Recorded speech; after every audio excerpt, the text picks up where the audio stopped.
which cost £5,000 in the 60s and now sells for nearly £200,000. A car that could scorch from 0 to 100 miles an hour and brake to a standstill in less than 14 seconds. The stuff of legend. A giant killer. The meanest, baddest, rudest, most evil sports car ever. The AC 7-litre Cobra.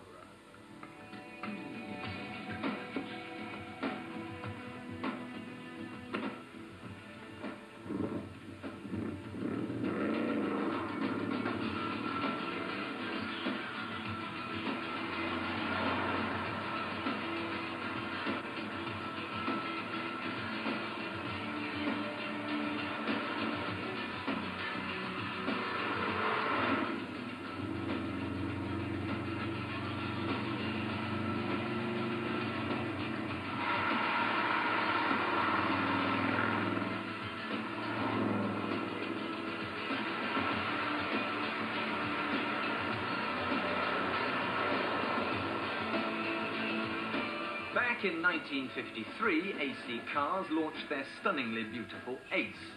Pretty but not that powerful, it took a smooth-talking Texan called Carroll Shelby to shoehorn a series of V8 engines into the Ace, turning it into the legendary Cobra. The most outrageous of which was the 427.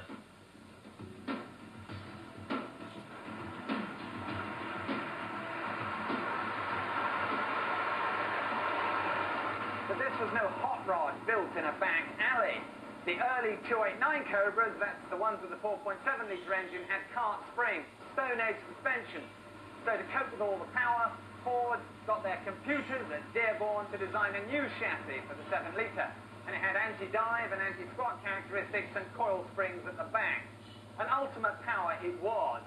Top speed was 165 and 60 came up in a bowel-shattering 3.8 seconds.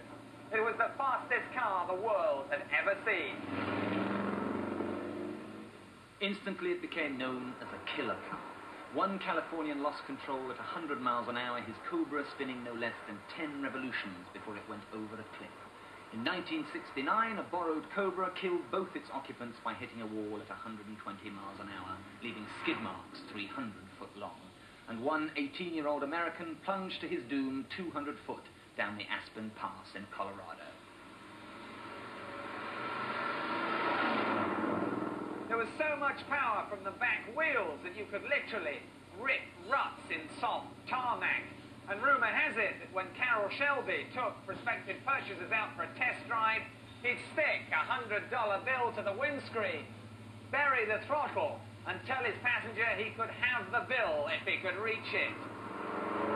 The sheer push from the G-forces meant he won every single time.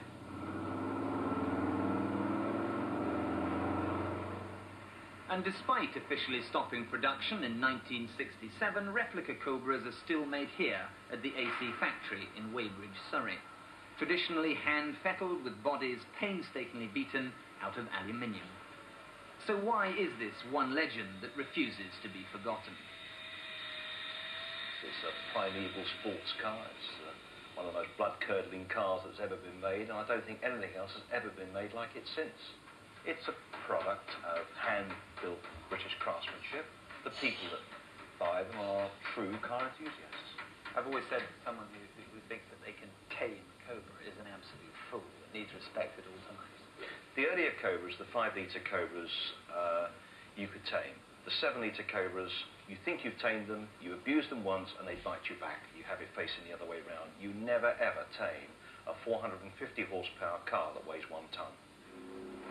Because the Cobra's natural habitat was the racetrack, many were written off and destroyed, and it's not unknown for the less than scrupulous to build a complete new Cobra using just an old chassis number.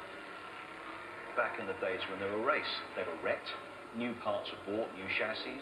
Next week, the same car's back on the racetrack. The old tangled mass is still in the garage somewhere. Titles are changed over. Nobody bothered. And I suppose a good Cobra is what, worth a 427, certainly, 150, 200 grand? 150, 200,000 pounds. So it's worthwhile people dragging the old wreck out of the garage and rebuilding it. But I see you have this marvellous piece of history here with all the old chassis numbers. Generally known as the Bible. The Bible. And this is the definitive guide to Cobra chassis numbers. This is the records of AC cars. AC cars have recorded every single car they've made back to 1931. So let's take the 47 we've got here today, which is CSX 3167. Let's find out. Oh, here we have it here. 3166, 3167. It was produced by AC Cars on the 18th of the 8th, 1965. It was painted red with a black interior. There's your chassis number, and it was sent to Carroll Shelby in Los Angeles on the SS Risanja. And here is chassis CSX 3167. Now, this is no ordinary Cobra.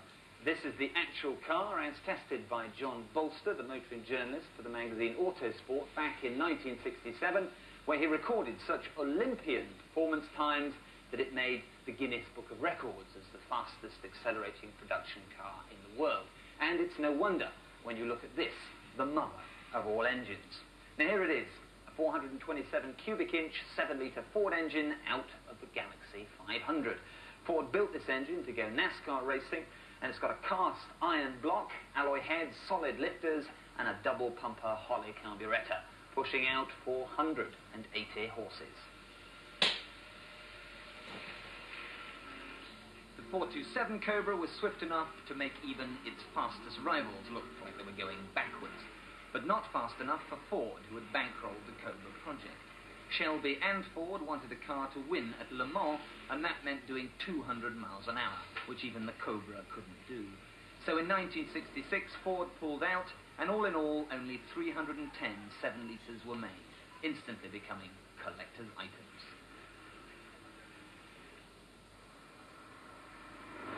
So does the Cobra really deserve its reputation as the most dangerous car ever? Yes and no. Around town, it's a sleepy, grouchy old car. But once you press that pedal, its character changes into something that should be fired from a rocket silo. There is this indescribable wall of power, and that's what can get you into trouble. The Cobra will lose traction at any speed, in any gear, and on any surface. And when it does, you better hope there's nothing solid in the way, because you'll be spinning faster than Torvid and Dean.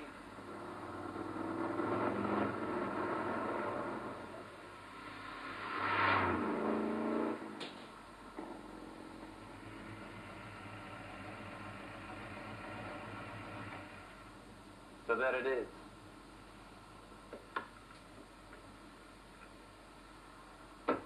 An ambition fulfilled, a childhood dream realized. I have driven King Cobra.